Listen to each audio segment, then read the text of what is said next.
पाहिजे घे ना. अरे बिस्किट कुठे खाते? ठीक आहे जरा पास करा तिकडे. काय काय बोलतोय? आवाज एक मिनिट.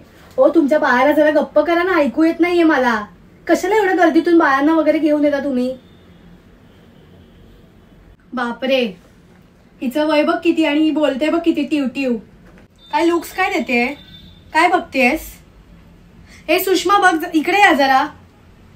मला पण येतात लुक्स देत आहे बघ. धक्का लागतो, धक्का लागणारच. विमानाने प्रवास कर, धक्का नाही लागायचा तर. तू तिकडे उभी राहा, तू त्या बाजूला उभी राहा, माझ्या बाजूला येऊ नकोस. जर माझा काही धक्का बिक्का लागला तर मग मला सांगायचं नाहीस तू. हो मग उतरणारच आहे का? इथे नाचायला उभी आहे मी. हे नवीन येतात आणि उगाच द्यायचे सगळे रैसरलाच उतरणार पुढचे. काय पहिल्यांदा आले तुम्ही?